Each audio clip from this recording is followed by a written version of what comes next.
সকলোকে মোৰ চেনেললৈ স্বাগতম জনাইছোঁ। তো মই বনাবলৈ গৈ আছোঁ ডিমৰ কাৰী। তাৰ কাৰণে মই একেটা পেনতে বইল হ'বলৈ দিছোঁ ডিম, আলু আৰু দুটা বিলাহী। ডিমৰ কাৰী বনাবৰ কাৰণে মই ডিমকেইটা বইল কৰি বাকলি গুচাই অলপ নিমখ আৰু হালধি সানি লৈছোঁ।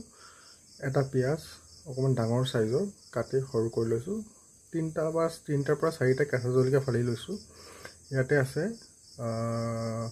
গোটা মছলা বটা, মানে জিৰা, ধনিয়া, জালুক, আদা, নহৰু একেলগে পেষ্টটো মিক্স হৈ আছে। তো এইখিনি আছে নিমখ, হালধি। ইয়াতে মই এতিয়া ডিমকেইটা ফ্ৰাই কৰি ল'ম। ফুল ফ্ৰাই নহয়, অলপ চেলো ফ্ৰাই কৰি ল'ম। এটা ব্ৰাউনি কালাৰ অহালৈকে ডিমকেইটা ফ্ৰাই কৰি ওলাই ল'ম। ডিমকেইটা মোৰ অলমষ্ট ব্ৰাউনি কালাৰ আহি গৈছে। তো মই ইয়াত এতিয়া উঠাই ল'ম, উঠাই পেলাই ৰাখি দিম। বাকী ৰৈ যোৱা তেলখিনিতে মই পিঁয়াজখিনি দি দিম। ইয়াতে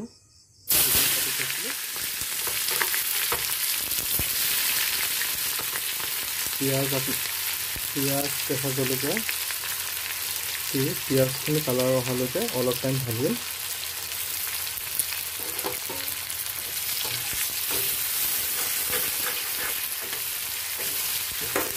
পিঁয়াজখিনি কালাৰ অহালৈকে আমি অলপ টাইম ভাজি ল'ম।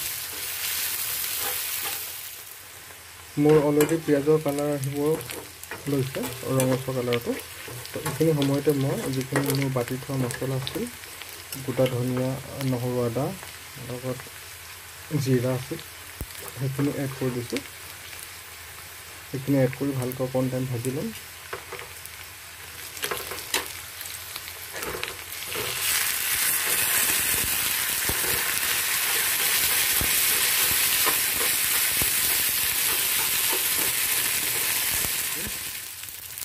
হালধি,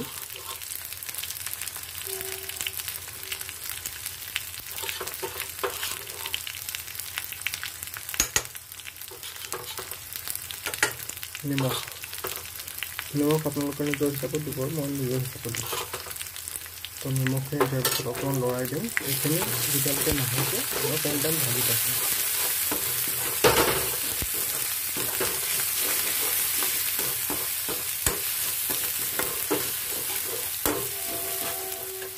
মই পিঁয়াজ আৰু মছলা যিখিনি দিছিল, তেল এৰিবলৈ আৰম্ভ কৰিছোঁ। এইখিনি সময়তে মই যিখিনি বিলাহী বইল কৰিছিলোঁ ডিমৰ লগত একেলগে, দুটা বিলাহী দি দিছোঁ। লগতে আলুখিনি একেলগে ইয়াতে মিলাই অলপ টাইম ভাজি ল'ম।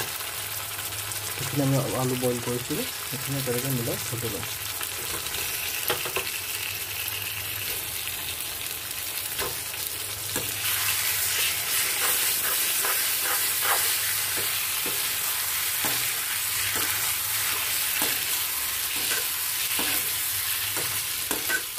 মোৰ আলু বিলাহী দিয়াৰ পিছত মোৰ মছলাখিনিৰ পৰা তেল এৰিব লৈছে।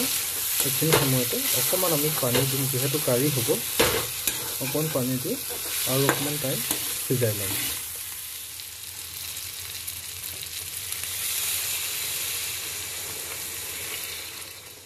পানী দিয়াৰ পিছত উতলিবৰ কাৰণে মই প্ৰায় 5 মিনিটমান সময় মোৰ গ্ৰেভিখিনি অলৰেডি উতলি গৈছে। তো ইয়াতে মই এতিয়া ডিমকেইটা মিলাই দিম, যিকেইটা আমি ফ্ৰাই কৰি থৈছিলোঁ। ফ্ৰাই কৰা ডিমকেইটা মই ইয়াতে মিক্স কৰি দিম। তো আৰু